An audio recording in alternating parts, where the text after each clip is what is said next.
नमस्कार, स्वागत है आपका फोकस न्यूज पर। शाम के 6 बज रहे हैं और आपके साथ मैं हूं मीना शर्मा। इतिहास का कोई भी पन्ना उठाकर देखें, वैदिक काल से लेकर अब तक महिलाओं के लिए अकेले जिंदगी बिताना लगभग मुश्किल रहा है। नैतिक संस्कारों और सुरक्षा के लिहाज से सवाल उठते रहे हैं।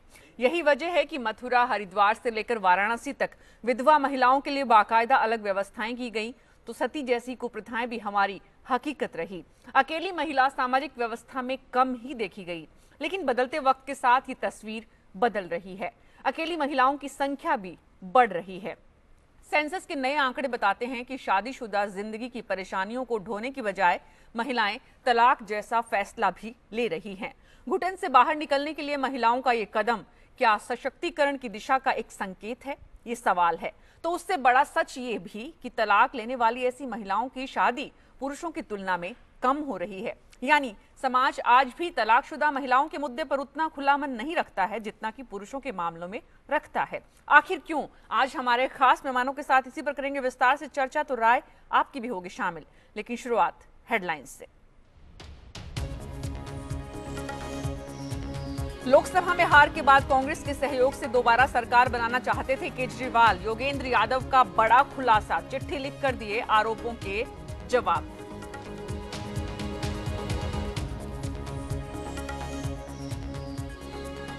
कोयला आवंटन मामले में मनमोहन की सफाई, न्यायपालिका पर है पूरा भरोसा, सामने आएगा सच। कोर्ट ने 8 अप्रैल को पेश होने का दिया है आदेश पूर्व प्रधानमंत्री डॉक्टर मनमोहन सिंह को।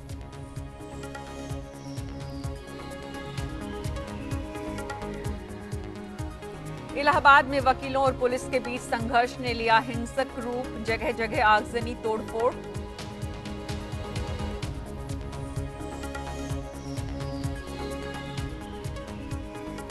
हार्वर्ड यूनिवर्सिटी में मीसा के पति ने खींची थी लेक्चर देने की फर्जी तस्वीरें। फोकस न्यूज के पास है एक्सक्लूसिव तस्वीरें। लालू की बेटी की खुल रही है पोल।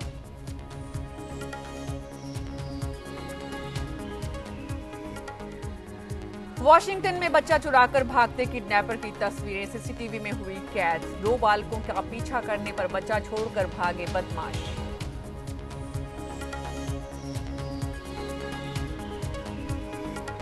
और वर्ल्ड कप में शतकवीर संकारा ने एक ही पारी में तोड़े 26 रिकॉर्ड। श्रीलंका ने स्कॉटलैंड को 144 रन से हराया।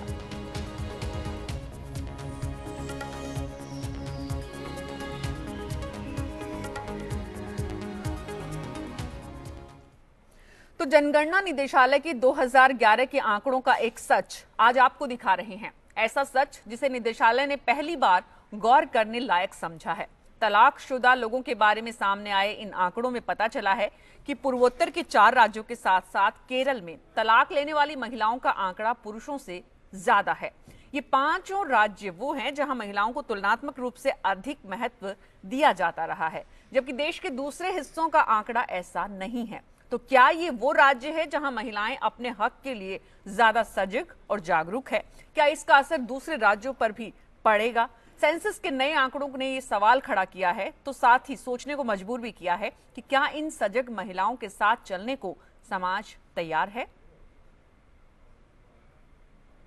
हालांकि 2011 की जनगणना के मुताबिक भारत में तलाकशुदा और अकेली रहने वाली महिलाओं की संख्या में तेजी से इजाफा दर्ज किया गया है, लेकिन इसमें जिन 5 राज्यों का आंकड़ा सबसे ज्यादा है उसमें 4 उत्तर पूर्व के, जैसा कि हमने बताया, और हम आपको ग्राफिक्स के जरिए समझाने की कोशिश भी करते हैं कि दरअसल इसका मतलब क्या है। देश में तलाकशुदा और अकेले जिंदगी जीने वाले लोगों का प्रतिशत 0.5 यानी आधे से भी कम है। ये देश की बात कर रहे हैं। तो वहीं 1% महिलाएं हैं तलाक के बाद अकेले रहने को प्राथमिकता देती हैं देश में, पूरे भारत का आंकड़ा। उत्तर पूर्व के राज्यों की बात करें, पूर्वोत्तर के राज्यों की, तो वहां पर मिजोरम में तलाकशुदा पुरुष 4.8 हैं, तो महिलाएं 6.9% है। मेघालय में पुरुष 2.3% है और महिलाएं 5.1% है जो अकेले जीवन यापन करती है। नागालैंड में भी यह अनुपात 0.9 पुरुषों का है तो 2.8 महिलाओं का है। सिक्किम, वहां पर 1.5 पुरुष और 2.3 महिलाएं तलाक के बाद अकेले रहती हैं। दक्षिणी राज्य केरल, वहां पर भी शिक्षा का जो एजुकेशन का चाहे आंकड़ा हो या फिर सेक्स रेशो की बात हो, महिलाओं की स्थिति अच्छी है और यहाँ पर तलाकशुदा के जो आंकड़े हैं उसमें 1.9% पुरुष हैं तो 2.1% महिलाएं हैं, यानी कि महिलाएं ज्यादा हैं।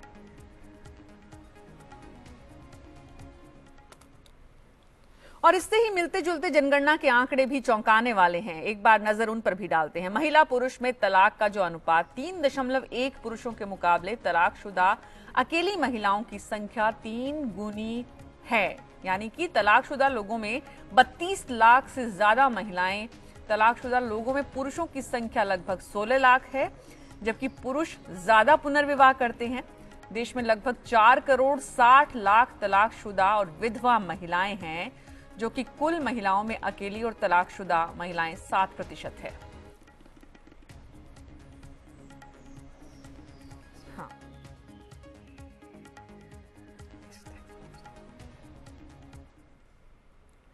तो दरअसल इसकी हकीकत क्या है समझने की कोशिश करते हैं। हमारे साथ हैं रेखा अग्रवाल, एडवोकेट हैं, सुप्रीम कोर्ट में डॉक्टर जयंती दत्ता, जानी मानी मनोवैज्ञानिक हैं, आर.एस. गोस्वामी जो कि पूर्व अध्यक्ष हैं दिल्ली बार काउंसिल के, तारा अलीशा एक्ट्रेस हैं, कुछ ही देर में हमारे साथ जुड़ेंगी बॉम्बे से, अपराजिता भूया जो कि एडवोकेट हैं, वो गुवाहाटी हाई कोर्ट में है।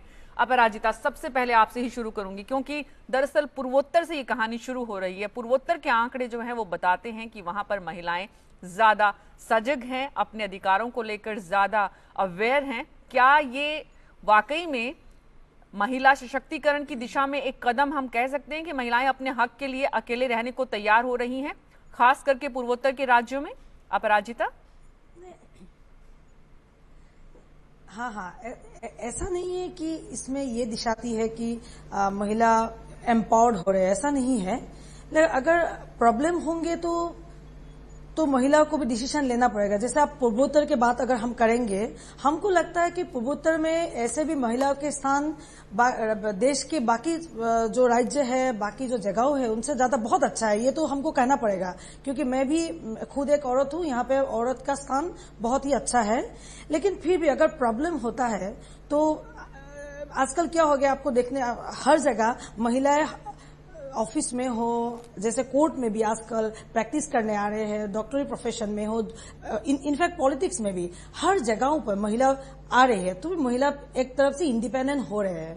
तो इसके बाद अगर महिला के ऊपर कोई अत्याचार होता है तो महिला, सही बात है, महिलाओं को आप पहले से ज्यादा जागरूक हो गए हैं और ऐसे भी पूर्वोत्तर की महिला आगे से ऐसे ही है उन लोगों का। तो ये कहना पड़ेगा कि महिलाएं पहले से बहुत इंडिपेंडेंट हो गए हैं और इसका ये मतलब नहीं है कि महिला एम्पावर्ड है, लेकिन डेफिनेटली वो लोग जागरूक तो हो गए, ये बात तो सही है। लेकिन ये दोनों बातों में विरोधाभास कैसे हो सकता है? रेखा अग्रवाल जी, आपसे समझना चाहूंगी, क्योंकि एक बहुत बड़ी संख्या है उन महिलाओं की जो अकेले रहती हैं और अकेले रहने के बाद शादी नहीं करती हैं, भले ही उनके पति शादी कर लेते हैं।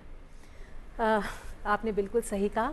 अफसोस की बात है कि कुछ ऐसी घटनाएं निजी ज़िंदगी में भी हो जाती हैं जहां पर महिलाओं के साथ में ऐसी कुछ घटना होती है, परंतु एक बहुत बड़ा एक डिसीजन होता है, सोच समझ के लेना पड़ता है। बहुत से प्रोज एंड कॉन्स होते हैं, ये देखना पड़ता है कि इस ऐसे सिचुएशन के अंदर क्या कोई बच्चे भी हैं इन्वॉल्व, कि क्या ऐसे रिलेशनशिप के अंदर बच्चे पैदा हुए हैं, उन बच्चों का फ्यूचर क्या होगा। सब मानते हुए, सारी चीज़ों को ध्यान में रखते हुए, फिर भी मैंने अगर अपनी निजी बात करूं तो मैंने एक ये कंसिडर डिसीजन लिया कि हाँ, मुझे अपनी ज़िंदगी को एक निजी तौर के ऊपर अपनी निकालनी है और हिम्मत करूंगी मैं तो शायद मैं भी इस सिचुएशन को फेस कर सकूंगी और पार कर सकूंगी। और it was a very difficult decision, but yet मैंने उस डिसीजन को लिया। और और उस ज़माने की, मैं उस जनरेशन को बिलोंग करती हूँ, आज की जनरेशन नहीं, पिछली जनरेशन को बिलोंग करती हूँ, जहाँ पे ये डिसीजन लेना मुश्किल था। परंतु अवेयरनेस की बात करें, मैं नॉर्थ ईस्ट को तो बिलोंग नहीं करती, मैं नॉर्थ को ही बिलोंग करती हूँ। आप उन राज्यों से हैं जहाँ पर ये प्रतिशत उतना नहीं है? बिल्कुल नहीं है, नहीं। वहाँ पर महिलाएं तलाक लेने की डिसीजन तक नहीं पहुँचती, बिल्कुल नहीं पहुँच सकती। वहाँ पर आज भी शादी के बाद महिलाएं उसी जिंदगी को जीती हैं कि एक बार शादी हो गई है, पति के घर चले गए हैं, वहीं से आपको निकलना है वापस माँ बाप के यहाँ। पुरानी कहावत है कि डोली चली गई है, अब वहीं से। बिल्कुल सही कहा मीना जी। लेकिन रेखा जी, मैं ये समझना चाहती हूँ कि अगर यहाँ पर जो हमारी साथी हैं जो वहाँ से गुवाहाटी से बैठी हुई अपराजिता, उनका कहना है कि इसे महिला सशक्तिकरण से नहीं जोड़ा जाना चाहिए, क्या ये फैसला वाकई में अपने अधिकारों के प्रति सजगता का नतीजा नहीं था आपका? हाँ, आप ये कह सकते हैं कि एक शुरुआत थी, उस सजगता की एक शुरुआत थी। मैं ये नहीं कहूँगी कि मैं जब ये मेरे लाइफ के अंदर अपनी खुद की निजी ज़िंदगी में ये प्रॉब्लम आई तो उस समय मैं उतनी सजग थी जो कि मैं आज हूँ। उस समय मेरी उम्र थी कुल मेरे ख्याल से 25-26 साल की उम्र थी मेरी। उस समय तो मैंने शायद वकालत भी नहीं करी थी, और जब इतनी बड़ी समस्या जब अपनी खुद की ज़िंदगी के अंदर आ गई, उस जनरेशन के अंदर और नॉर्थन स्टेट्स के अंदर, मैं राजस्थान को बिलोंग करती हूँ, वहाँ पर ऐसा फैसला लेना बहुत मुश्किल था, बहुत ज़्यादा मुश्किल था। एक रूढ़िवादी समाज को बिलोंग करती हूँ, परंतु अपने परिवार की हिम्मत की मैं दाद देती हूँ कि जहाँ पर उन्होंने मेरे को सपोर्ट किया इस सिचुएशन के अंदर भी, एक सजगता का एहसास दिलाया मुझे, अपने अधिकारों का एहसास दिलाया कि झुक के और दम घुटा के जिंदगी जीने से तो अच्छा है कि सिर उठा के अपनी जिंदगी को निकालो, भले कितनी भी प्रॉब्लम्स हो उसके अंदर। जी, लेकिन वो सिर उठाकर जिंदगी जीने का जो फैसला था वो आपने अकेले रहने का तो फैसला किया, लेकिन दोबारा शादी का फैसला अगर आप लेती तो उसमें समाज कितना साथ होता है। डॉक्टर जयंती दत्ता, ये जो आंकड़े हैं, सेंसस के जो नए आंकड़े हैं, वो बताते हैं कि तलाकशुदा महिलाओं की संख्या बढ़ रही है, सिंगल विमेन की संख्या बढ़ रही है, लेकिन उनकी दोबारा शादी का जो मामला है उसमें पुरुष ज्यादा शादी कर रहे हैं, महिलाएं कम कर रही हैं। इसका कारण दरअसल है क्या? आज भी समाज इस बात के लिए तैयार नहीं है, शादीशुदा लड़की की शादी होना ज्यादा मुश्किल है बनिस्बत की पुरुष के? मेरे ख्याल से there is lot of change in the outlook in the society.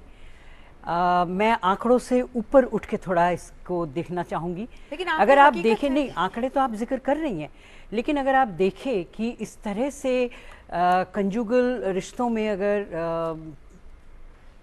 टूट रही हैं तो इसका असर परिवार के ऊपर पड़ता है। परिवार जो है वो बिखर रहा है। इसका लॉन्ग टर्म इम्पैक्ट अगर आप देखें तो मेंटल हेल्थ के ऊपर पड़ता है।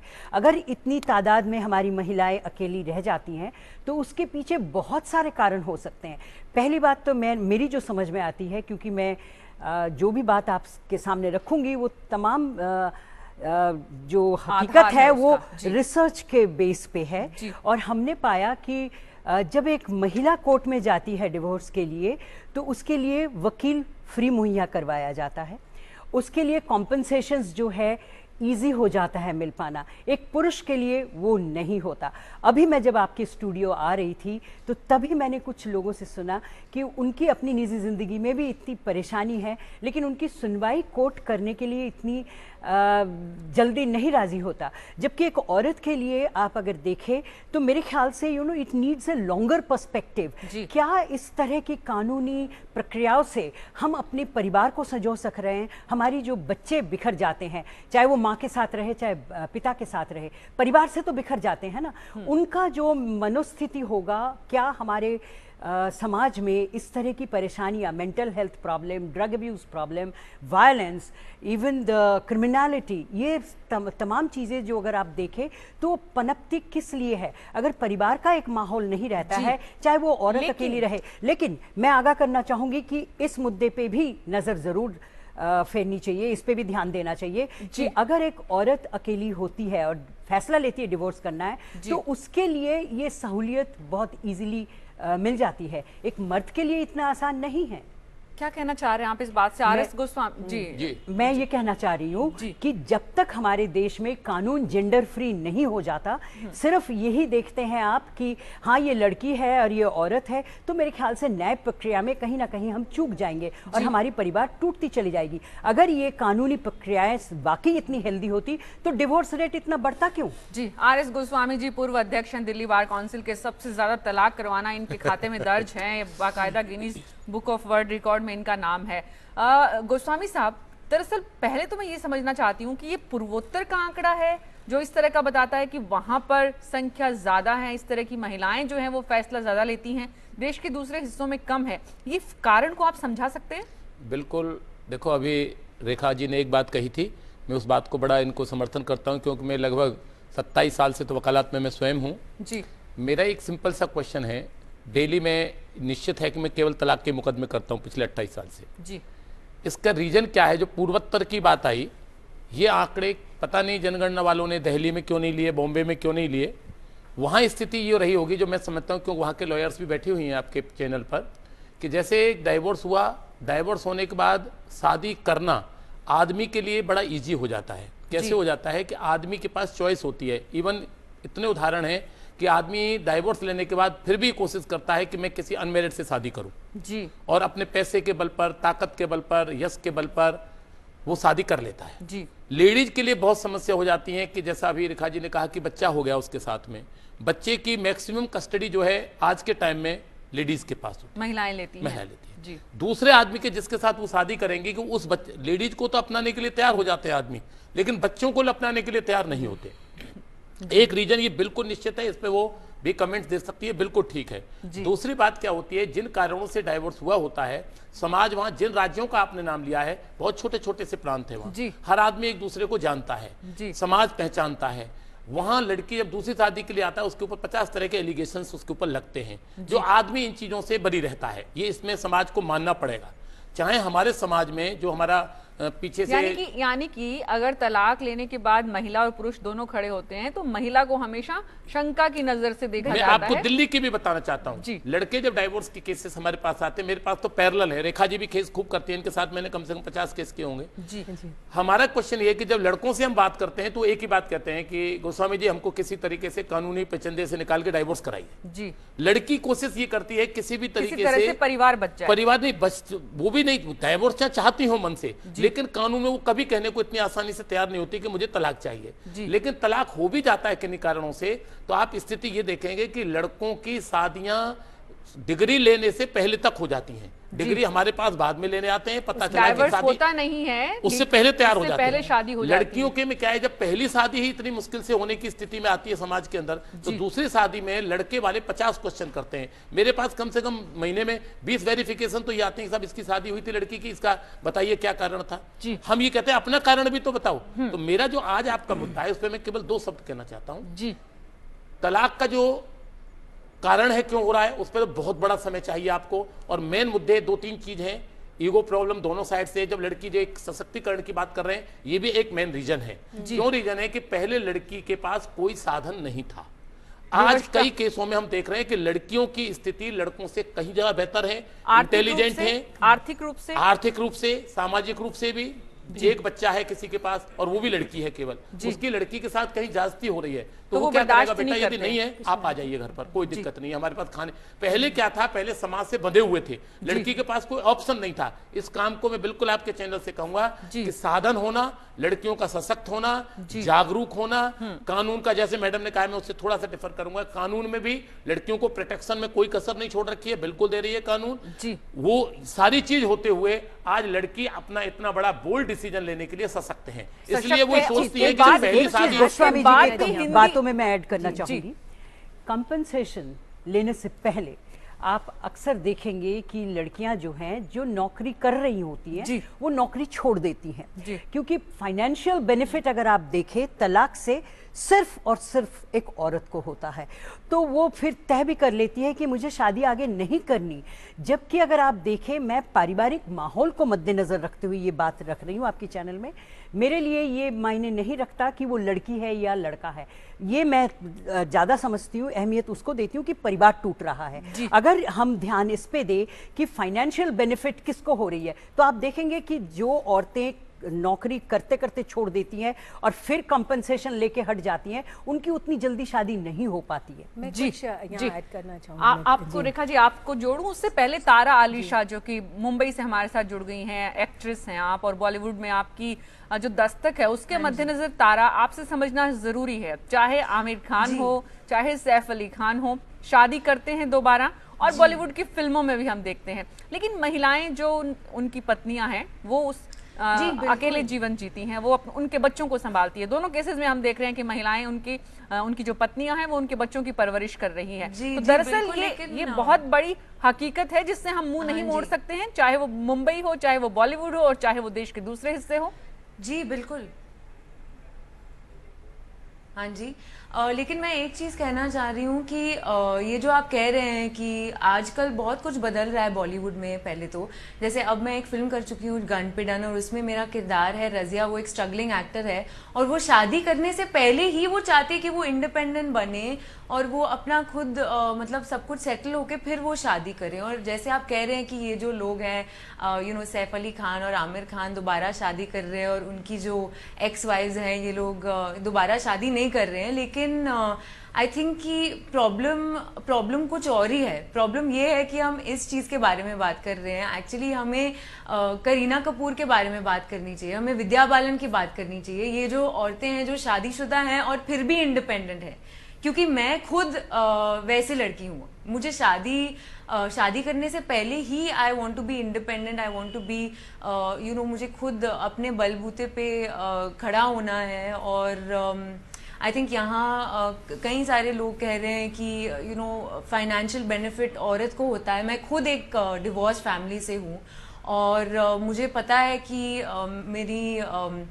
मेरी जो माँ है, मैं मेरी मम्मी के साथ ही रहती थी, लेकिन मैं पापा के साथ भी रहती थी। बस जॉइंट कस्टडी। और ऐसा कुछ नहीं था कि किसी को फाइनेंशियल बेनिफिट मिल रहा था और किसी को नहीं मिल रहा था। जो फाइनेंशियल बेनिफिट एक औरत को मिलता है वो अपने बच्चों को एडुकेट करने में लगाती हैं वो पैसे। तो वो एक फाइनेंशियल बेनिफिट मेरे हिसाब से तो नहीं है। वो अपने बच्चों को एडुकेट करने के लिए वो पैसे, वो एलिमनी जो है वो बच्चों के एजुकेशन के लिए वो औरत को मिलता है, ना कि अपने आप के लिए। ये बात अलग है कि अगर आपके बच्चे ना हो या कुछ ऐसा, जिनके तो पास बच्चा नहीं जनरलाइज वो भी एलिमनी ले लेती हैं और कोर्ट के बाहर जब वो इकरार करती हैं कि हाँ इस तरह के कंपनसेशन के लिए हम रेडी हैं, तो आप देखिएगा कि हर जगह फाइनेंशियल कंपनसेशन जो है मर्द देता है, बच्चा हो या ना हो। क्या मर्द किसी फैमिली से बिलोंग नहीं करता है? अगर आप एक बच्चे की शादी करते हैं तो बहुत कम ऐसे परिवार हैं जो ये सोच के शादी करते हैं कि हाँ हमें डाउरी मिल जाए, हमें ये फायदा हो। बट नहीं, let me complete. There are bandwagon of females जो शादी को एक काइंड ऑफ प्रोफेशन बना लेती हैं। तीसरी शादी, चौथी शादी, कितना प्रतिशत है जयंती जी? कम लेकिन है। हम जनरलाइज नहीं कर सकते हैं, जब हम विषय से हट जाएंगे। आपको आंकड़े दे पैसे कमा रहे हैं। एक में मैडम एक क्लैरिफाई करना चाहूंगा। जी ये थोड़ा सा आप लोग गलत ट्रैक चला गया है। मुझे भी लग रहा है 2 जजमेंट इतने जबरदस्त आए हाई कोर्ट के अभी लेटेस्ट जी, उन जजमेंट पर उसमें यहाँ तक है कि पिटीशन चाहे लड़की फाइल करे चाहे लड़का फाइल करता है, बिल्कुल दोनों को डिटेल एफिडेविट देना पड़ता है कि मेरा कितना पैसा कमाती हूँ, कितना कमाता हूँ, कितना मेरा खर्च तेल पर होता है, कितना मेरा खाने पे होता है, कितना कपड़ों पे होता है, कितना गहने पे होता है, कितना इंटरटेनमेंट पे होता है। यदि लड़की कमाती है उस पर भी जजमेंट आ गए हैं, उनको मेंटेनेंस अब नहीं मिल रहा है कोर्टों से जी। और जो लड़की रियल में जो आप कह रहे हैं थोड़ा सा समय में परिवर्तन आ गया। पहले लेडीज का ये होता था कि वो इनकम नहीं होती थी। आज लड़की नौकरी भी छोड़ देती है, उसमें भी फर्क नहीं पड़ता। मद्रास हाईकोर्ट के 2 जजमेंट है, if she is qualified and she is capable to maintain herself, उसमें भी बहुत मेंटेनेंस कम मिलता है। और एलिमनी वर्ड कोई नहीं बना आज तक, एलिमनी के कोई परिभाषा नहीं है, अदालत कोई ऐसा। और जो कानून बना है अगर हर्जाने का, क्षतिपूर्ति का या जो भी पैसा देने के प्रावधान को हम जिस भी भाषा में कहें, दरअसल उसकी जरूरत तो इसीलिए पड़ी क्योंकि मर्दों ने ही छोड़ा महिलाओं को। वो भी नहीं है, प्रैक्टिकल नहीं है वो तो अपनी मर्जी से लड़का अपनी जान छुड़ाने के लिए, 406 से बचने के लिए, डोमेस्टिक से बचने के लिए पैसा दे रहा है, सेकंड शादी करने के लिए दे रहा है। कोर्ट ऐसा कोई कंपनसेशन नहीं दे रही। यदि डाइवोर्स फाइल करते हैं तो 24 की एप्लीकेशन है, पेंडिलाइट लिटिगेशन, 125 फाइल करती है और लड़की शादी नहीं करती और नहीं कमाती है तो ये निश्चित बात है कि हस्बैंड को देना पड़ेगा, इसमें कोई उसके ऊपर ऑब्लिगेशन नहीं है। लेकिन ऐसा कोई कानून नहीं है कि लड़की कमा रही हो और उस लड़के से अच्छी स्थिति में है तो कोर्ट अब कोई भी मेंटेनेंस ग्रांट नहीं करती। मैं गोस्वामी जी की बात को आगे ले जाते हुए यही कहती हूँ कि गोस्वामी जी ने सारी बातें कह दी और कोर्ट्स ने आजकल, हम कहीं पर भी आजकल जो सिचुएशन है कोर्ट्स में, हम जनरलाइज नहीं कर सकते कि लड़का जो है वो ही पीड़ित होता है या लड़की ही पीड़ित होती है। आजकल कोर्ट्स के अंदर भी बहुत सजगता आ गई है। हमारे दिल्ली हाई कोर्ट के जस्टिस मिड्डा हैं, जस्टिस JR मिड्डा साहब, उन्होंने एक जो जजमेंट दी है जो आजकल एक बेंचमार्क मर गई है। अपराजिता आ रही हूं आपके पास, उस जजमेंट को कहते हैं पुनीत कौर वर्सेस इंदरमीत साहनी। ये जो जजमेंट है जहां पे दिल्ली हाई कोर्ट ने ये कानून बना दिया है और ये भी लिखा गया उस जजमेंट के अंदर कि ऐसे केसेस के अंदर जब भी कोई वैवाहिक झगड़े होते हैं, दोनों ही साइड झूठ बोलती है। लड़का तो झूठ बोलता है, लड़की भी झूठ बोलती है और अपनी इनकम को छुपाती है। और अगर वो नौकरी कर रही होती है तो बहुत कन्वीनियंटली या तो उस नौकरी को गोल कर देती है, मतलब अपना चेक के अंदर पेमेंट नहीं लेती है अपने एम्प्लॉयर से, या वो अपनी नौकरी को छोड़ बैठती है और आराम से घर में बैठ जाती है। तो उस प्रॉब्लम को दूर करने के लिए जजमेंट बनाई गई है। तो ये नहीं कहा जा सकता कि कौन एक्सप्लॉइटेड पार्टी है, लड़का एक्सप्लॉइटेड पार्टी है या लड़की एक्सप्लॉइटेड पार्टी। और सजगता इतनी आ गई है कि हमारी कोर्ट्स ने आजकल ये भी जजमेंट दे दी कि अगर लड़की क्वालिफाइड है और उसके बाद में भी घर पे बैठती है और कहती है कि जी मुझे तो नौकरी नहीं मिल रही या मैं नौकरी करना नहीं चाहती, मेरा पति मेरे को मेंटेन करे, तो कोर्ट्स उसको कबूल नहीं करती और कहती है कि जो हस्बैंड है वो दूध देने वाली गाय नहीं है कि उसको जिंदगी भर उसको धोते रहो। बाकायदा कोर्ट के अंदर के स्टेटमेंट्स आए हैं, बाकायदा कोर्ट ने, चाहे बॉम्बे की आपने बात की और दिल्ली का भी आपने एग्जांपल दिया है। अपराजिता भूया एडवोकेट गुवाहाटी हाई कोर्ट से हमारे साथ बनी हुई है। अपराजिता, बहुत देर से इंतजार कर रही हैं, आप बताइए। हाँ, नहीं मैं बीच में बोलना चाहूंगी क्योंकि मुझे आप लोगों को दिखाई नहीं दे रहा, तो बोलने में थोड़ा सा यहाँ से प्रॉब्लम हो रहा है। लेकिन मुझे जेंडर जस्टिस के बाद जिसने बताया, मैं एक बात बोलना चाहूंगी। हमारे यहाँ में, मैं पूर्वोत्तर की बात कर रही हूँ, मेरे खाता में भी बहुत ऐसे केसेस करने के यहाँ पे रिकॉर्ड है। तो भी मेरा जो अनुभव है, मैं ये बोलूँ, ये बात जेंडर जस्टिस यहाँ पे लेकिन नहीं है। ऐसा नहीं है कि कोर्ट देखते हैं कि यहाँ पे लड़की है इसलिए वो डिवोर्स पिटीशन डाल दिया, इनको ज्यादा ये मिल गया, और लड़का है डिवोर्स पिटीशन दे रहे हैं उनको कोई कुछ नहीं मिल रहा, ऐसा नहीं है। तो इसमें हमको नॉर्थ ईस्ट में, स्पेशली आसाम में ये सब तो हमको दिखाई नहीं पड़ा। और एक बात किसी ने बताया बीच में कि कॉम्पेंसेशन की बात बोला कि लड़के कॉम्पेंसेशन देते हैं जिंदगी, अरे जिंदगी भर के लिए थोड़ी चलते उसी पैसे से, कितना देंगे कॉम्पेंसेशन? आप बोलिए, एक लड़का एक लड़की को, वाइफ को कितना कॉम्पेंसेशन देंगे? कि एक पूरा लाइफ अगर वो औरत अगर नहीं कमाती है तो क्या ये पॉसिबल है? दो बच्चे हो, एक बच्चे, उनके साथ पूरा जिंदगी उस कॉम्पेंसेशन के साथ निकलना आसान होता है क्या? आजकल का आप कितना जो हमारा कितना बढ़ गया है, पूरा दाम वगैरह ये सब, कितना पूरा जीवन कितना वो ऊपर हो गया है जी। तो आसान नहीं होता, मुश्किल होता है कि एक लड़का जो कंपेंसेशन देता है उसी कंपेंसेशन से पूरा लाइफ चल जाता है, ऐसा हो सकता है ऐसा? जी, आपकी बात को समर्थित कर रहे हैं हम लोग। जी, मैं आप लोग की इस बात से लेकिन यहाँ पर हम थोड़ा सा विषय से हट जाएंगे, हम हट जाएंगे। उसके लिए अपराजिता भूया, सवाल ये है कि हम सेंसस के जिन आंकड़ों की बात कर रहे हैं, 2 तस्वीरें निकलकर सामने आई हैं, उनको कुछ नहीं मिला, ऐसा कुछ नहीं है। जी। तारा अलीशा, मैं आपसे समझना चाहूंगी कि सेंसस के जो आंकड़े हैं उसके बाद 2 तस्वीरें हैं। एक ये कि कुछ राज्य ऐसे हैं जहां पर महिलाएं तुलनात्मक रूप से ज्यादा अपने आप को सशक्त पाती हैं, वहां पर तलाक के आंकड़े जो हैं उनकी संख्या में इजाफा हो रहा है, महिलाएं खुद आगे आ रही हैं और अपने अधिकारों के लिए खड़ी हो रही हैं। इसे हम सकारात्मक रूप से देखें कि हम इसे नकारात्मक रूप से देखें, क्योंकि दूसरी तरफ परिवार टूट भी रहे हैं। सवाल ये भी है कि हक, हमारे अधिकार के लिए हम पूरे परिवार से समझौता, एक तरह से पूरी सामाजिक व्यवस्था से हमारा जो ताना बाना है उससे हम दूर हो रहे हैं। तो तारा, क्योंकि आप खुद एक ऐसे परिवार में रही जहां आपके माता पिता अलग रहे, उन दोनों ने शादी नहीं की, किस तरह से आपका बचपन बीता, कितना आपके बचपन पे उसका फर्क पड़ा, वो भी थोड़ा सा समझाइए। जी बिल्कुल, एक्चुअली मैं एक काफ़ी लिबरल फैमिली से हूँ और मैं बस यही कहना चाहती हूँ कि मैं सिर्फ अपने बारे में बात कर रही हूँ इस पर्टिकुलर पॉइंट को लेकर, क्योंकि मेरे लिए ये बहुत ही, मतलब मेरी फैमिली में ये बहुत ही अच्छी चीज़ थी। जब ये चीज़ हुई तो मेरे लिए बहुत ही मेरे लिए भी, मेरी खुशी के लिए और मम्मी पापा की खुशी के लिए आई थिंक वो सबसे बेस्ट डिसीजन था।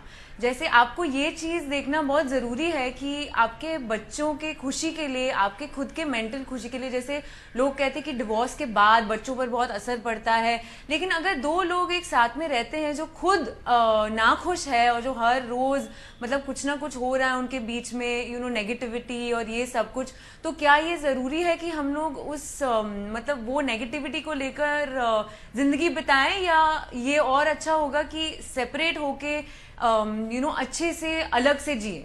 तो वो प्रायोरिटी आपकी जिंदगी में क्या है, आप वो देखकर फिर ये निर्णय ले, ये मैं यही कह सकती हूँ। मेरी फैमिली में I think this was a very, ये बहुत अच्छा डिसीजन था। लेकिन तारा, ये मुमकिन कैसे हुआ आपके लिए, ये अच्छा कैसे हुआ? क्योंकि ये हमारी सामाजिक व्यवस्था में अच्छा माना नहीं जाता है, पति पत्नी अलग रहते हैं। मेरे लिए देखिए, वही तो मैं कह रही हूँ।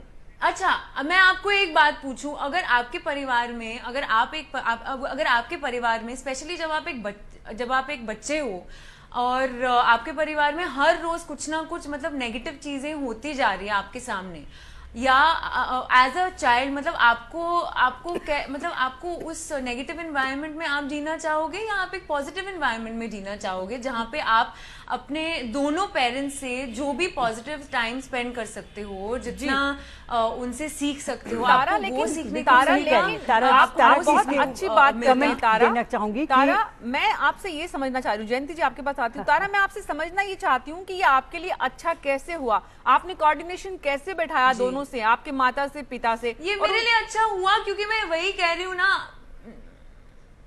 नहीं ये मेरे लिए, वही तो मैं कह रही हूँ, ये मेरे लिए अच्छा हुआ, ये मेरे लिए अच्छा हुआ क्योंकि अगर बचपन में मैं एक अनहैप्पी फैमिली के एनवायरनमेंट में बड़ी होती तो मैं एक अलग इंसान होती। मुझे पता है कि मुझे इस चीज से बहुत पॉजिटिविटी ये जो कह रही हैं, दोनों के पास आती हूँ, आपके पास ये कह डॉक्टर रही हैं जयंती दत्ता। कि मैं जॉइंट कस्टडी में थी, जी। तो इनको पापा का प्यार भी मिला, माँ का प्यार भी मिला, और ये बिल्कुल सही फरमा रही हैं कि दोनों बंदे, माता और पिता, अगर रोज के इस झमेले में बच्चे के सामने लड़ते रहते हैं, कुछ नेगेटिविटी वो बच्ची देखती रहती है, तो वो जब एडल्ट बनती है तो उसकी जिंदगी में भी ये नेगेटिविटी असर छोड़ जाती है। ये तो एक उसके लिए, इनके लिए definitely because of the joint custody है, जब दोनों पति पत्नी अलग हो गए हैं और दोनों बच्चे का ध्यान रख रहे हैं, वो तो एक अलग स्थिति है जो कि बहुत कम चांसेस होते हैं, मुझे लगता है कि ऐसा होता है। रेखा जी, यहाँ पे मैं ये कहना चाहूंगी कि मैं तारा जी की बात से अग्री करती हूँ कि एक डिसफंक्शनल फैमिली में से रहती हैं, परंतु उनको दोनों माँ बाप का प्यार मिला, तो इसलिए आज शायद वो इतने कॉन्फिडेंस के साथ आपके चैनल के माध्यम से कह रही हैं कि वो उस सिचुएशन से हैप्पी हैं और उन्होंने रोज की लड़ाई झगड़े तो नहीं देखे। और ऐसी जितनी भी महिलाएं हैं जो आपके माध्यम से, इस चैनल के माध्यम से यहाँ पे मैं ऐड करना चाहूँगी कि जहाँ पे आपने आंकड़ों की बात करी, जो आपका आज के टॉपिक का मेन मुद्दा था कि डाइवोर्स के बाद में भी लेडीज जो है वो सिंगल क्यों रहना चाहती हैं, वो शादी क्यों नहीं करती हैं। मैं यहाँ पे एक मीना जी यहाँ पे ऐड करना चाहूंगी, इट इज नॉट कि वो शादी करना नहीं चाहती है, होती नहीं है, यही मेरे हिसाब से बहुत सारी महिलाएं ऐसी हैं जो मन से नहीं शादी करना चाहती, उन्होंने एक कॉन्शियस डिसीजन ले लिया है कि शायद उनका जो सिंगल डम है, जो सिंगल डम का जो स्टेटस है वो एक जॉइंट स्टेटस जो था जहाँ पे रोज चिकचिकबाजी होती थी, या एक ऐसा क्रूरता का वातावरण होता था। क्रूरता जो होती है हमेशा शारीरिक नहीं होती है, कई बार मानसिक भी होती है, और मानसिक भी सिर्फ गालियों से नहीं होती है कि आपने गाली गलौज करी, कई बार किसी पुरुष या महिला की जो चुप्पी है वो भी एक बहुत बड़ी मानसिक क्रूरता का कारण बन जाती है। तो ऐसी सिचुएशन में अगर महिलाओं को, जिन्होंने इस दौर से गुजर चुकी हैं और वो आज डाइवोर्स लेने के बाद में अपने सिंगल स्टेटस को एंजॉय कर रही हैं, जी, जिसको कहते हैं कि they don't have a chip on their shoulder, अगर वो किसी से आंख में आंख मिला के बात कर सकती है कि I am single and I am happy, तो ऐसी महिलाओं को हमें समाज को ये एक्सपेक्ट नहीं करना चाहिए, और ना ही ऐसे जो स्टडीज बनती है, मैं तो सरप्राइज हूँ कि ऐसी स्टडीज भी होती हैं कि जहां पे ये कंक्लूजन निकलता है कि महिलाएं जो है सिंगल रहने के बाद में भी शादी क्यों नहीं करती। अरे भाई उनकी रेखा जी, लेकिन रेखा जी यहाँ पे सवाल ये नहीं है, यहाँ पे स्टडी ये नहीं है, यहाँ पे तो सेंसस का डाटा मैं कुछ और कहना चाहूंगा जी कि महिलाएं जो रेखा जी कुछ कह रही थी और अभी वहां से बोल रही हैं तारा अलीसा जी, उनका कहना यह था कि भाई दोनों माँ बाप ने को अट्रैक्शन था कि अपने बच्चे को पर हम असर ना आने दें, वो एक एक्सेप्शनल है, उसको हम बहुत जनरल डिस्कशन नहीं कर सकते, she is very lucky, number one. बिल्कुल, लेकिन सेकेंडली जो आपका क्वेश्चन था कि लेडी शादी होती नहीं या करती नहीं, दोनों रीजन है।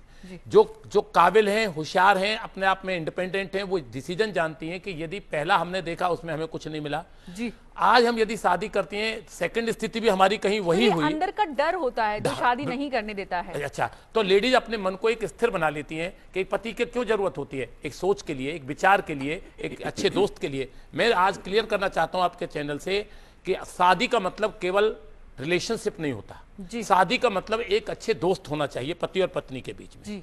मैं इस उदाहरण को, मैडम ने अपना उदाहरण दिया, उन्होंने अपना दिया और सब अपना दे रहे हैं, मैं आपको क्लियर करना चाहता हूं, मैं डाइवोर्स केस करता हूं, इसके बावजूद मेरी पत्नी लॉ ग्रेजुएट है, एडवोकेट है, इसके बावजूद हम दोनों पति पत्नियों को 6 महीने ये निकल जाते हैं कि हम लड़े कब थे, कब हमारा कोई झगड़ा हुआ था। वो कहते हैं कभी तो लड़ लिया करो, दुनिया कहती है झगड़ा करने से थोड़ा सा अच्छा लगता है। मैं ये कहता हूं कि मैं आपको पत्नी नहीं मानता, मैं आपको एक अच्छा दोस्त मानता हूँ जी। चाहे मैं किसी कार्यक्रम में रहता हूँ, मेरी कोशिश होती है कि मेरी पत्नी मेरे साथ रहे, शाम को मेरे साथ घूमे, चाय हम साथ पिए। यदि व्यक्ति ये सोच के चले कि उसका भी उतना ही सम्मान है जैसा हमारे शास्त्रों में कहा है कि यत्र नार्यस्तु पूजन्ते रमन्ते तत्र देवता। लेकिन हकीकत चीज सपोर्ट करूंगी, उसके साथ एक चीज और ऐड करूंगी। अगर आप देखिए कि सिर्फ दोस्त नहीं, सिर्फ दोस्त नहीं, उसके साथ रिस्पॉन्सिबिलिटी है। रिस्पॉन्सिबिलिटी जुड़ा हुआ होता है दोनों एडल्ट लाइफ को ठीक सलीके से चलाने के लिए। और रेखा जी को मैं समर्थन दूंगी जब वो कह रही है भाई कुछ औरतें ऐसी होती हैं जिनको अपना फ्रीडम जो है, अपना प्रोफेशनल आइडेंटिटी जो है वो ज्यादा अहम लगता है और वो वहां पे कॉम्प्रोमाइज करना नहीं चाहती। वैसी औरतें भी हैं जो रहना चाहती हैं अकेले। लेकिन वो अकेले रहना चाहती है या अकेले रहने की मजबूरी होती है? सवाल ये है जिसको हम समझना चाह रहे हैं। वीरेंद्र हरियाणा से एक कॉलर है हमारे साथ, वो कुछ कहना चाह रहे हैं। जी वीरेंद्र बताइए, बहुत देर से इंतजार कर रहे हैं आप। मीना जी, मेरा प्रश्न हमारी वकील साहिबा से है। जी बताइए वीरेंद्र। मेरा प्रश्न ये है कि जो जितनी बार जो तलाक होता है उसके अंदर हमेशा महिलाओं को पैसा या मतलब की जो सहायता राशि क्यों दी जाती है, पुरुषों को कितनी बार मिली है, या पुरुष उसके हकदार क्यों नहीं है, महिला भी कमाती हो तो? बहुत बहुत शुक्रिया वीरेंद्र जी। अपराजिता भुइया, एक बार फिर से आपके पास आना चाहूंगी और समझना ये चाहूंगी कि दरअसल अगर पूर्वोत्तर के राज्यों में इस तरह की चीजें हो रही हैं, वहां पे आंकड़ा अगर वहां बढ़ रहा है कि महिलाएं अकेले रहना चाहती हैं, अपनी इंडिपेंडेंस को अगर सेलिब्रेट करती हैं, तो वहां की महिलाएं क्या सोचती हैं? वो अकेले रहने का फैसला करती हैं तो उसके पीछे उनके तर्क क्या होते हैं, दलील क्या होती है? आपके पास तो मिलती होंगी बहुत सारी महिलाएं।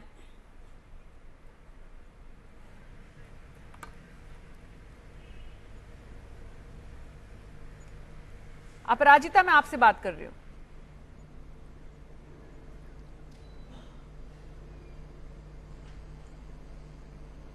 अपराजिता तक शायद आवाज नहीं जा रही है। डॉक्टर रेखा जी, ये कारण क्या होंगे वहां पे कि वहां की जो महिलाएं हैं वो अगर इस तरह से रह रही हैं अकेले और इस फैसले पे आती भी हैं, तो दरअसल फर्क क्या है कि यहाँ पे एक तो बड़ा कारण ये है कि यहाँ की स्थितियां इस तरह की नहीं है, यहाँ आज भी पारिवारिक समझौते करने पड़ते हैं, लेकिन उसके अलावा क्या कारण देखिए, एक तो जहाँ तक मेरी समझ है कि नॉर्थ ईस्ट के अंदर जो कुछ स्टेट्स हैं वहाँ पर पेट्रियार्कल सिस्टम नहीं चलता है, मेट्रियार्कल सिस्टम चलता है। तो जहाँ पर एक पुरुष प्रधान राज्य नहीं है और एक महिला प्रधान है, जहाँ पे हेड ऑफ द फैमिली महिला होती है, तो बचपन से ही उन महिलाओं को एक इंडिपेंडेंस मिलती है। उन्होंने अपनी खुद की माताओं को एक सशक्त तरीके से अपने परिवार को हेड ऑफ द फैमिली की तरह चलाते हुए देखा होता है, यानी कि at the head of the table सारे घर के जो महत्वपूर्ण निर्णय लेने होते हैं वो महिला ही लेती है। तो जब एक बच्ची जो है ऐसे वातावरण के अंदर बड़ी होती है जहां पर वो देखती है कि उसकी माँ जो है she is the boss not the father, तो एक उसके अंदर एक इम्बाइब्ड कॉन्फिडेंस आ जाता है।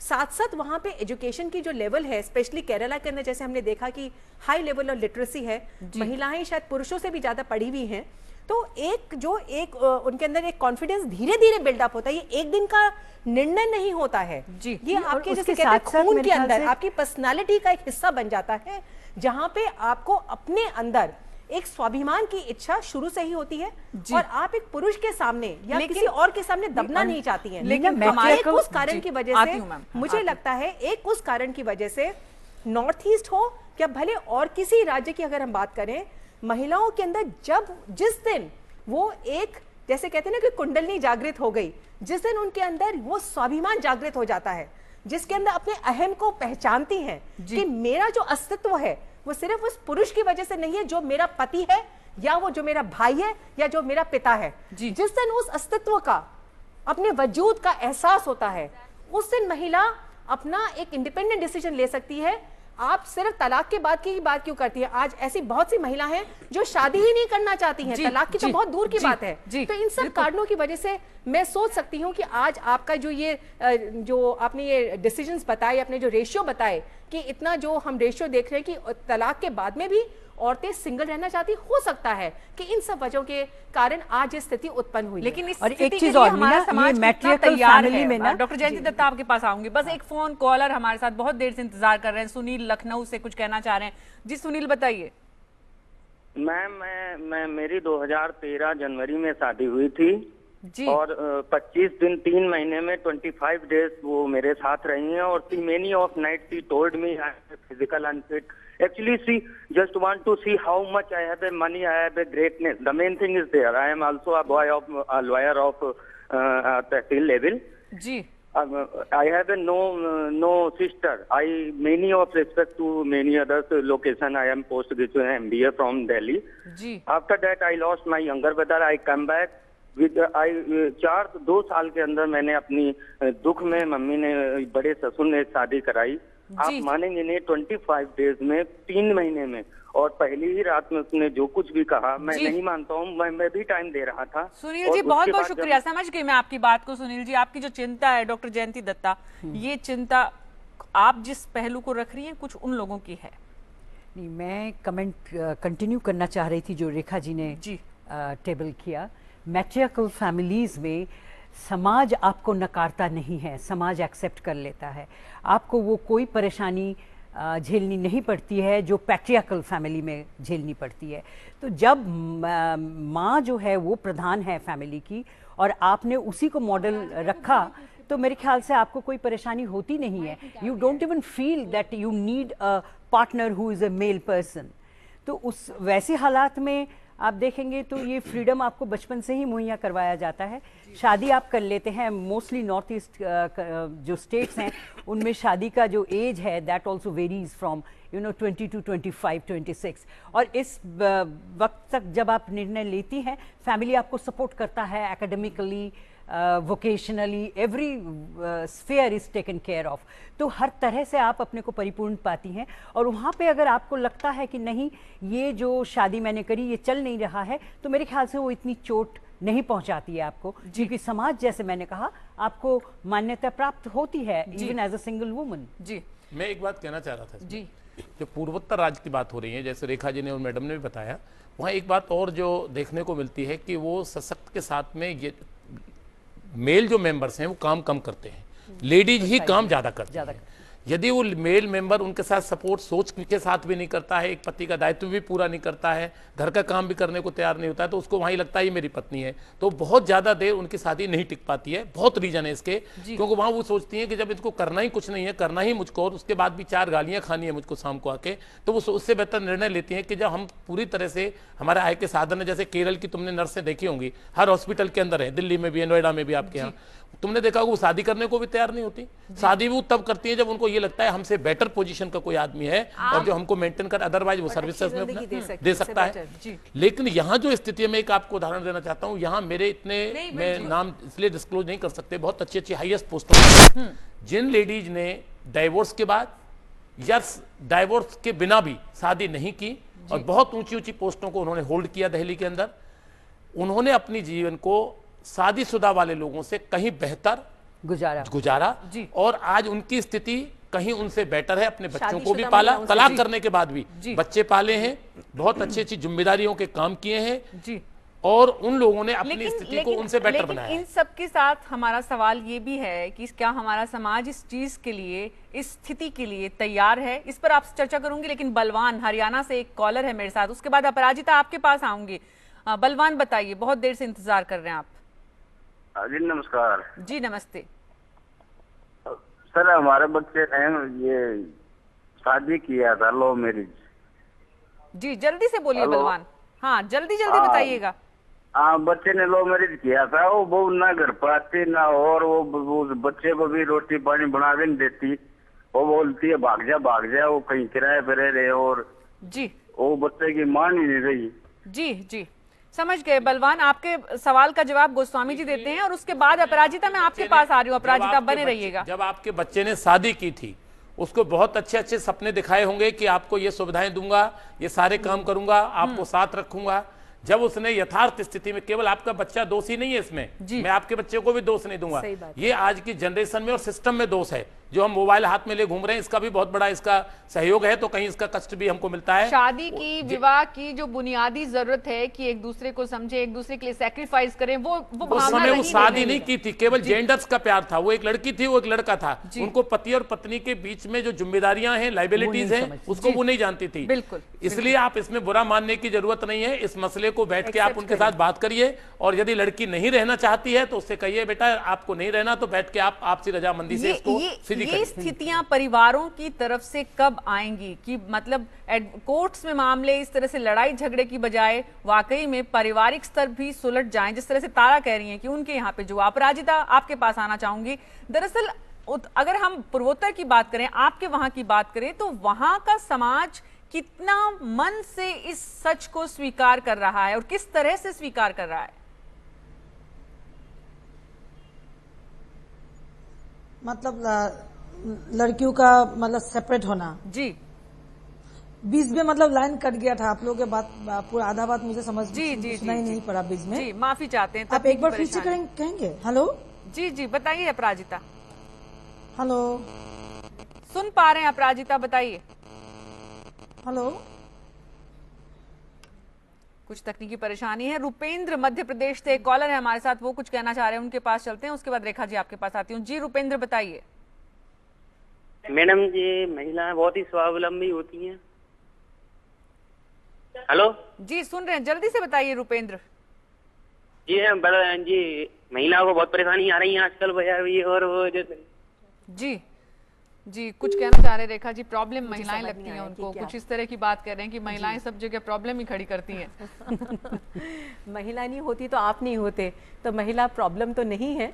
उनके साथ आप साथ साथ चलना सीख जाएं तो जिंदगी अच्छी निकल जाएगी। महिलाएं अगर अब विरोध करें, महिलाएं अगर अपने हक की बात करें, तो फिर महिलाएं अच्छी नहीं लगती हैं। बिल्कुल, ये बात तो है कि एक जिसे कहते हैं मैंस वर्ल्ड, माफ करिए गोस्वामी जी साथ में बैठे हैं, परंतु गोस्वामी जी और बहुत सारे देश के पुरुष हैं जो महिलाओं के, बिल्कुल आप बिल्कुल सही कह रहे हैं। ये एक पुरुष प्रधान देश है, एक हमारा भारत देश ही क्यों नहीं, मैं तो कहूँगी पूरा विश्व में है, जो जहाँ पर हर किसी भी राज्य में देखें, अल्टीमेटली चाहे कितनी भी विमेंस एमांसिपेशन की बात करें, विमेंस एम्पावरमेंट की बात करें, महिला सशक्तिकरण, बड़ी बड़ी बातें हम लोग करते हैं, बड़े बड़े अल्फाज को इस्तेमाल करते हैं, परंतु एक ग्राउंड रियलिटी जो वास्तविकता के अंदर देखें, भले इस चैनल के अंदर भी हम कुछ भी बोलें, परंतु अपने खुद के घर में देखते हैं कि कहीं पर हर घर के अंदर आखिरकार, एटलीस्ट मैं अपने घर में भी ये कहूंगी कि एक पुरुष प्रधान परिवार होता है, और ज्यादा कर ये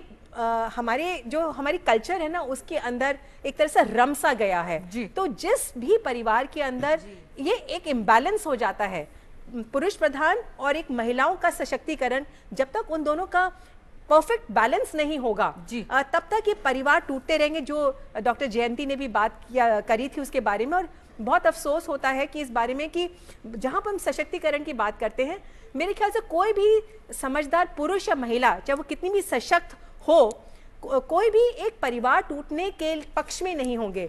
और इसीलिए जहां पर आपने जो सवाल पराजित को किया था, और वो शायद तकनीकी कारण के वजह से जवाब नहीं दे पाई, उसका मैं कोशिश करती हूँ मैं जवाब देने का, कि दिल्ली के अंदर कम से कम जो इस बात को एक्सेप्ट कर लिया गया है, मेरा एक्सपीरियंस है, निजी एक्सपीरियंस, कि काफ़ी अवेयरनेस आई है। हमारी जो दिल्ली के अंदर जो कोर्ट्स बनी हैं, फैमिली कोर्ट्स जो बनी हैं, उनके अंदर भी जो जजेस भी जो बनाए जाते हैं, जो नियुक्त होते हैं, बहुत अवेयर, बहुत मैच्योर्ड होते हैं, जहाँ पे खुद जजेस जो हैं सबसे पहले तो कोशिश करते हैं, सबसे पहले तो ये देखा जाता है कि सब इन मैट्रिमोनियल केसेस के अंदर पैचअप करने की कोशिश करी जाती है, और उसके लिए मीडिएशन एंड काउंसिलेशन के लिए केस को भेजा जाता है। जी रेखा जी, अपराजिता जुड़ गई। अपराजिता, मैं आपके पास आ रही हूँ, एक कॉलर मेरे पास है पहले, सुरेंद्र नैनीताल से, बहुत देर से इंतजार कर रहे हैं। जी सुरेंद्र, जल्दी से बताइएगा। अपराजिता फिर आपके पास आ रही हूँ।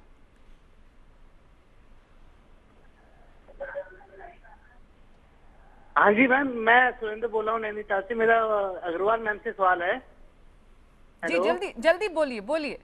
हाँ जी मैम, एक्चुअली मेरा सेक्शन 9 का केस चला है। मेरी शादी 2012 अप्रैल में हुई थी। अभी मेरी वाइफ जो है वो मेरे साथ नहीं रह रही है, और हमारा जो है 2-3 साल से मैं लगातार मैं वाइफ के साथ ही रहा था। मैं पहले मर्चेंट नेवी में था, उसके बाद मेरी वाइफ ने और मेरे ससुर ने, उन्होंने हमारे घर पे आए, हमको मार पीट के गए, मेरे को भी और मेरी मम्मी को भी। मेरी मम्मी जबकि विकलांग है, पूरा आधा हिस्सा काम नहीं करता, मम्मी को 2 बार लकवा मार गया है। और उन्होंने क्या किया जो मेरे जो डॉक्यूमेंट है वो भी अपने पास रख लिए। मैं फिर भी मैंने दिल्ली में, मेरा ससुराल भी यही गई है, दिल्ली में ही है, और उन्होंने जो भी मेरे डॉक्यूमेंट है वो अपने पास रख लिए। और मेरा सेक्शन 9 का केस चल रहा है, तो उसमें मेरी वाइफ जो है वो घर पे नहीं रहना चाहती, यहाँ आप मतलब मेरे पास नहीं रहना चाहती है। आपके सवाल का जवाब गोस्वामी जी से लेंगे, उससे पहले अपराजिता भूया आपके पास आकर समझना एक बार फिर से ये चाहती हूँ कि दरअसल पूर्वोत्तर का समाज कितना स्वीकार करने के लिए तैयार है इस स्टेटस को, इस स्थिति को कि महिलाएं अकेले रहें, और उसके लिए समाज खुले मन से उसे स्वीकार करे, और किस तरह से स्वीकार कर रहा है? देखिए, अब कोई भी बात आप जनरलाइज नहीं कर सकते।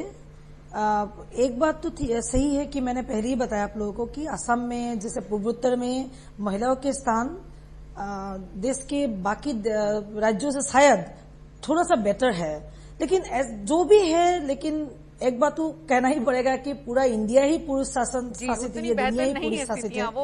लेकिन एक बात सही है कि यहाँ पे थोड़ा लिबरल है, तो इसी वजह से लड़के, अगर कोई किसी के घर में अगर प्रॉब्लम होते हैं तो वो बाहर आके अगर रहे, अगर काम करे, खुद अपने काम करके रहे, तो लोग आजकल समाज स्वीकार कर लेते हैं। लेकिन फिर भी ये बात तो बोलना ही पड़ेगा कि हमारा देश ही पूरा पुरुष शासित देश है, ये तो आपको मानना ही पड़ेगा। और हमारा जो वक्ता है सभी ने इसको स्वीकार किया है, और ये बात सही भी है। जी देखिए, मैं एक बात कहना चाहूंगा। हाँ जी। जो आप सब लोग डिस्कस कर रहे हैं, और आप सभी महिलाएं, एक मैं पुरुष हूं आपके बीच में जी, लेकिन मैं एक बात जरूर नहीं, मैं कुछ जो आप कह रहे हैं, मैं कुछ कहना चाहता हूं। मैं तो फेवर में ही कहता हूं, कभी गलत लेडीज के खिलाफ में। लेकिन एक बात जरूर कहना चाहूंगा, जिस समय पुरुष प्रधान था और पुरुष प्रधान है, लेकिन आज की एजुकेशन ने, आज के सिस्टम में चेंजिंग आ रहा है, और जब चेंजिंग आ रहा है तो ये भी एक तलाक का महज कारण है। जब लड़की को अपनी अधिकार का, अपने कानून का, आज आपने देखा होगा जिस समय ओबामा जी आए थे, हमारी लड़की ने आके वहां पर जो हमारी जो ऑफिसर थी उसने सलाम दिया। इस बात से देश बड़ा खुश हुआ। ऐसा भी नहीं है कि लोग नहीं जान रहे कि महिलाओं की सशक्तिकरण जरूरी है, लेकिन जब सशक्तिकरण आ रहा है तो ये एक उसका एक साइड इफेक्ट भी है, तो जब लड़की मजबूत हो रही है तो निश्चित बात है कि वो स्वतंत्रता भी चाहती है, अपने ऊपर टॉर्चर नहीं चाहती।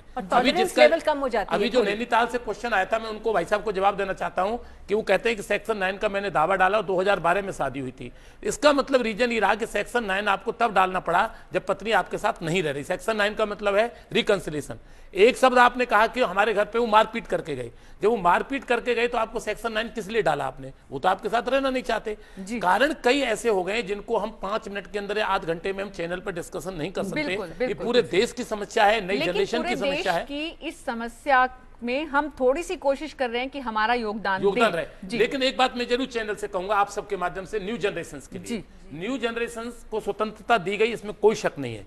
सारे माँ बाप उन बच्चों के लिए पूरे जान लगा देते हैं, इसमें कोई शक नहीं। लेकिन जब वो शादी की स्थिति पे आते हैं, लड़की के साथ या लड़की लड़के के साथ जब दोस्ती एजुकेशन के साथ में करती है, उस समय वो दोस्ती तब्दील कर रहे हैं वो शादी के अंदर। ये भूल जाते हैं कि दोस्ती में और शादी में जमीन आसमान का अंतर है। प्यार 250 रुपए के अंदर हो जाता है, एक पेप्सी लो, एक पॉपकॉर्न लो, प्यार हो जाता है। लेकिन जब पति पत्नी का रिश्ता आता है तो बहुत जिम्मेदारियां एक दूसरे के साथ जुड़ जाती हैं। तो आपके चैनल को और आपको एक बात के लिए धन्यवाद देना चाहूंगा कि न्यू जनरेशन को शादी में और दोस्ती में दोनों में डिफरेंट फर्क को समझना होगा, और समाज के हमारी जो हकीकत है उसको भी समझना होगा, और उसके बीच डॉक्टर जयंती सोच बहुत जरूरी है पति पत्नी के साथ। जी डॉक्टर जयंती दत्ता।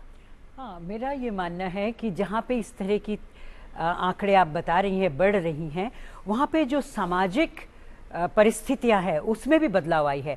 आपको दिखेगा ड्रग एडिक्शन, उसकी प्रिवेलेंस ज़्यादा है, होमोसेक्सुअलिटी या लेस्बियनिज्म वहाँ पे ज़्यादा है।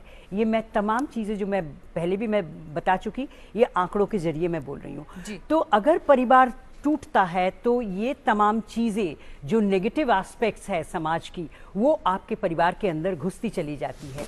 ड्रग एडिक्शन हो, प्रोस्टिट्यूशन हो, या फिर होमोसेक्सुअलिटी हो, या मेंटल हेल्थ के प्रॉब्लम्स हो, वो बढ़ती हुई नजर आती हैं इन तमाम जगह पे जहाँ पे आप देख रहे हैं कि परिवार टूट रहा है। जी तारा के पास चलती हूँ। तारा, आप जहां से हैं, मुंबई कम से कम गढ़ है, खुलेपन की एक तस्वीर वहां से सबसे ज्यादा निकल कर आती है। आपके साथ आपको वैसा माहौल नहीं मिला, लेकिन ऐसे बच्चों को क्या ये सब परेशानियां भी एक बड़ी हकीकत है, सच्चाई है, आप अपने आसपास देखती हैं? देखिए, देखिए नहीं, मैं बिल्कुल भी इस चीज़ से सहमत नहीं हूँ, क्योंकि मेरे बहुत सारे दोस्त हैं जो डिवोर्स फैमिली से हैं, और ऐसे काफ़ी सारे हैं जो ड्रग एडिक्शन या होमोसेक्सुअलिटी, प्रोस्टिट्यूशन और इन सब चीज़ों में मतलब इन सब चीज़ों में नहीं है, या जो भी है। And I don't think this, मतलब जनरलाइज बिल्कुल भी नहीं कर सकते हैं। और जैसे मैं कह चुकी हूँ कि मैं खुद इस चीज़ को, मुझे खुशी मिली है बचपन में और अब तक, and I think it's made me a better person. और जो बाकी सारे लोग हैं, आई थिंक ये बहुत ही इंडिविजुअल चीज़ है। जैसे बच्चों पे जो असर पड़ता है, जैसे आप कह रहे हो मेंटल हेल्थ पे, और ये सब चीज़ें देखो ये बहुत सिचुएशनल है। एक फैमिली में ऐसे हो सकता है, जैसे मेरे साथ हुआ, कि बहुत ही पॉजिटिव चीज़ है। एक फैमिली में ऐसे हो सकता है कि बहुत ही बुरी स्थिति में ये चीज़ हुई है और बच्चों पे बहुत असर पड़ता है नेगेटिवली, और वो ड्रग एडिक्शन में और इन सब चीज़ों में फंसे। तो आप ऐसे जनरलाइज, आई डोंट थिंक, नहीं, मैंने जनरलाइज नहीं किया। हाँ बिल्कुल, मैंने जनरलाइज नहीं किया। मैं तारा जी को रिस्पॉन्ड करना चाहूंगी। मैंने जनरलाइज नहीं किया, मैंने कंपैरेटिव स्टेटमेंट दिया। आप भी इस चीज से इकरार कर रही थी कि अगर नेगेटिविटी बच्चा देखता है लगातार परिवार में, तो वो आगे जाके, लेकिन माफी चाहूंगी आप सबसे, माफी चाहूंगी, बहुत वक्त की कमी है। बहुत बहुत शुक्रिया आप सभी का। जनरलाइज किसी भी चीज को नहीं किया जा सकता, ना तो उन पेरेंट्स को किया जा सकता है जो तलाक होने के बाद अपने बच्चों को अच्छी स्थिति में रखते हैं, ना ही उन्हें किया जा सकता है जो खराब स्थिति में रखते हैं, ना ही उन्हें किया जा सकता है जो तलाक के आंकड़े पूर्वोत्तर की तरफ से आ रहे हैं। तो इसका मतलब ये मान लिया जाए, जिस तरह से अपराजिता ने खुद कहा कि ऐसा नहीं है, पूर्वोत्तर में सब कुछ महिलाओं के लिए अच्छा ही है, वहां पर भी परेशानियां हैं, और परेशानियां इस रूप में भी दिख रही हैं कि भले ही अकेले रहने का फैसला लेती हूं, लेकिन दूसरी तरफ समाज जो है वो भी तलाकशुदा के साथ शादी को लेकर अभी उतने खुलेपन से स्वीकार करने की स्थिति में नहीं आया है। और यही वजह है कि हमने आज 1 घंटे हमारे दर्शकों को बताने की कोशिश की है कि बदलते वक्त के साथ सामाजिक ताना बाना जिस तरह से आगे बढ़ रहा है, उसमें हमें भी थोड़ा सा बदलना होगा, हकीकत को स्वीकार करना होगा, और उस हकीकत के साथ साथ हमारे मूल्यों को किस तरह से बनाए रख सकते हैं, इस पर भी ध्यान देना होगा। बहुत बहुत शुक्रिया आप सभी का। फोकस न्यूज पे खबरों का सिलसिला जारी रहेगा। वक्त एक छोटे से ब्रेक का है, मुझे दीजिए अनुमति। नमस्कार।